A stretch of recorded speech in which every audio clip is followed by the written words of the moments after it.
Northern California. You're watching Action News Now, coverage you can count on. The fact that it was closed for almost 5 years was a real detriment to the community. After more than 4 years, the Gridley Veterans Memorial Hall is finally back open. Plus, we're following breaking news. Deputies and the FBI rushed to the home of the husband of missing Redding woman Nikki Saley McCain. We have a live report ahead.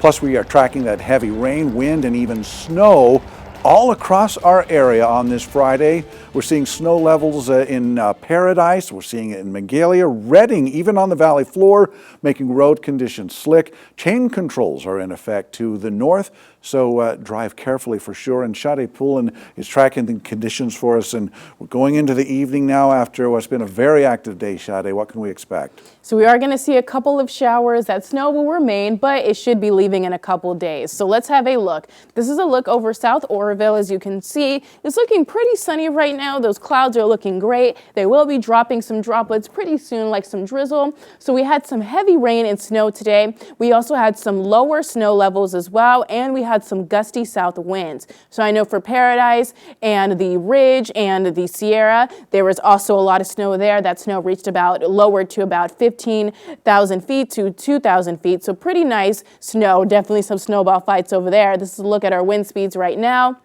The highest that the wind gusts currently are right now for the valley is 13 miles per hour. Foothills is looking relatively calm right now. And then for our mountains, wind speeds are at 10 miles per hour. This is a look at our temperatures right now. So currently the valley is in the 40s range. Our foothills is in the 40s range as well. And then we have our mountains in the 30s to 40s range.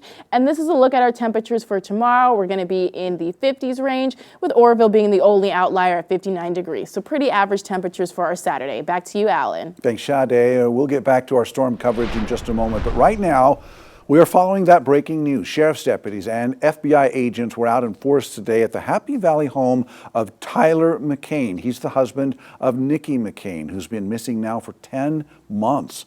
Well, Action News Now reporter Blake Mayfield has been outside the home today on Olinda Road since this morning. So Blake, what is the very latest? What have you learned about the FBI's presence there? Alan, actually the FBI doesn't have much of a presence here anymore. I guess I can show you guys real quick here. It looks like all the deputy vehicles and FBI vehicles that were unmarked have now left. Sheriff deputies weren't allowing anyone to come onto the property as a little over an hour ago, that is. But now it appears that people are able to come onto the property, and it appears that authorities have left. And this is a video submitted to us here by Charles W.M. of when law enforcement first arrived here this morning. Neither the FBI nor the Shasta County Sheriff's Office has told me what it is exactly they're searching for. They also have not said if the raid is related to the disappearance of Nikki Saley McCain, Tyler's wife. The raid comes just 3 days after Nikki's family and husband Tyler McCain hosted a news conference together at the Shasta County Sheriff's Office. It was the first time McCain had spoken publicly since his wife disappeared. This afternoon, I spoke with Nikki's sisters, Chloe and Kay, after they got word of the raid out here. They tell me they're hoping to work with Tyler's family to find the answer to what happened with Nikki. So I think that shows really great progress on the case, that both sides of the family are hopefully able to start working together moving forward. But we just hope that everyone stays aware of the story, and hopefully we're hoping for justice. Chloe and Kay say they were not aware of plans for a raid when the conference took place on Monday. And while it's not confirmed if Tyler is here at the house currently, I haven't seen him myself even just now. And Alan, reached out to the Shasta County Sheriff's Office and hoping to hear back from them as soon as possible to find out the details on what was going on here today. Reporting live in Happy Valley, I'm Blake Mayfield, Action News Now. Thank you, Blake. Now, to be clear, the Shasta County Sheriff's Office has not named Tyler McCain as a primary suspect in his wife's disappearance or as a person of interest in the investigation. You should plan on chains if you're headed to higher elevations. Caltrans says there are chain controls right now, eastbound Highway 32 near Forest Ranch, also Highway 36 about 4 miles west of Mineral, and on Interstate 80 you will need chains to go over Donner Summit. You should check Caltrans road conditions before you travel. You can go to our website for that. We have a link for you under the news tab, then click on news links. Well, snow fell on the lower ridge in Butte County this morning. Paradise was hit with its first significant snowfall of the year. Action News Now reporter Nathan Espindula takes a look at how it impacted people there.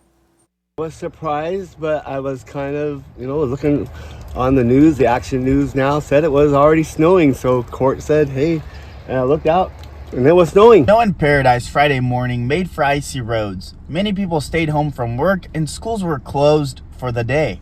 I spoke with the principals here at Paradise High, and they told me that the snow day is a great opportunity for students to sleep in, catch up on work, and play in the snow. However, as I learned today, playing in the snow is not just for kids.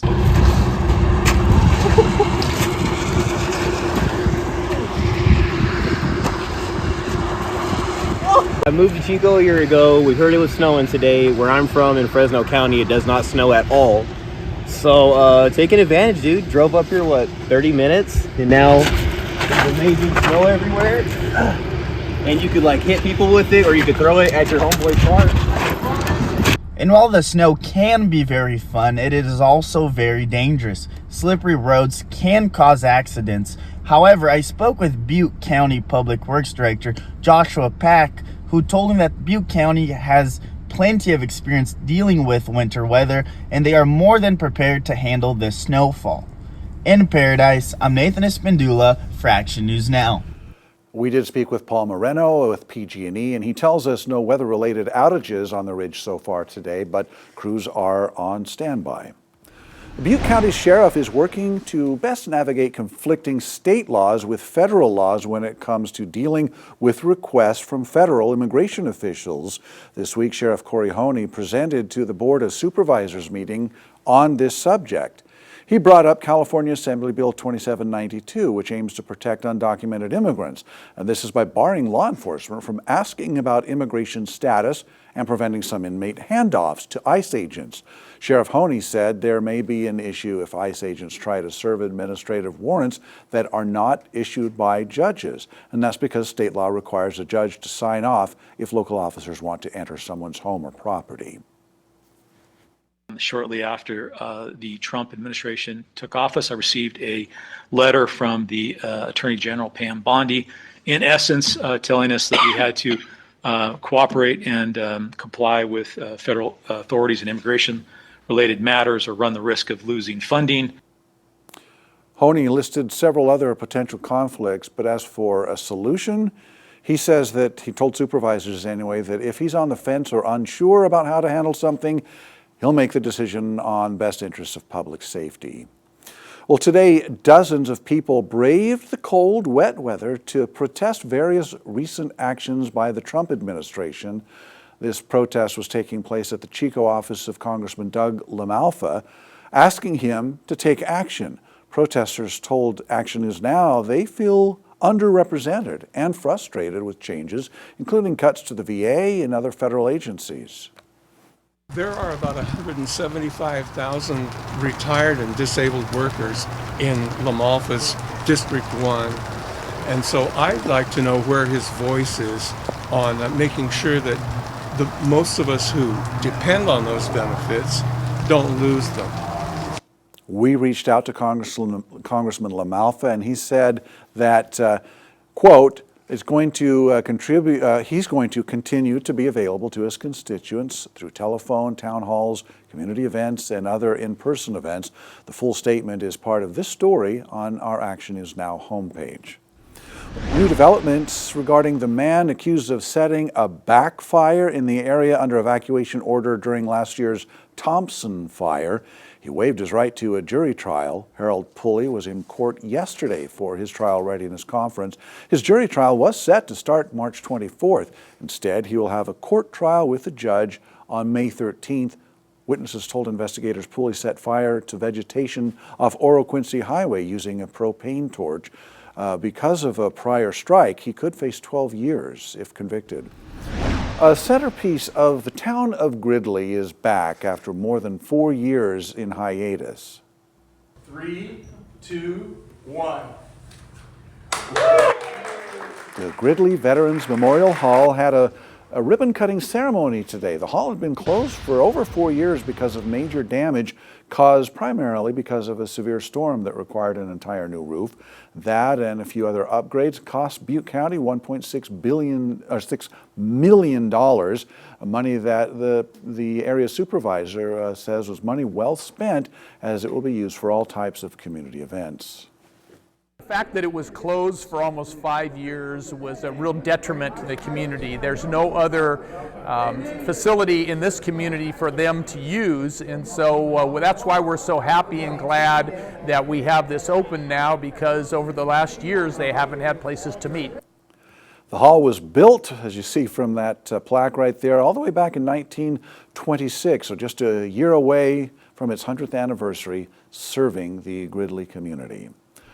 New at 6, money is heading out to give Shasta County drivers free car seats for children. The Shasta County Health and Human Services Agency says it was awarded more than $100,000 for child passenger safety. The money will not only go towards free car seats, but also to show you how to correctly install them in your car. If you want to learn how to get a free car seat and attend a class, well, we have a link to that on our website. Just click on News Links. Well, Modoc County has declared a local emergency because of an increased threat of wolves. The emergency resolution says that wolves has shown a lack of fear toward humans, attacking livestock near homes. The emergency also says that the wolves have killed cattle without feeding on them, suggesting reasons beyond hunger. It also says that this behavior poses an imminent danger to local livestock producers and to families. Now, the resolution says 6 cattle and 1 sheep have been attacked. DNA tests have confirmed wolves killed the sheep and 4 of the cattle. DNA tests are pending on the other 2 cattle. The county has sent a letter to the California Department of Fish and Wildlife asking for help and to consider either euthanizing or relocating the problem wolves.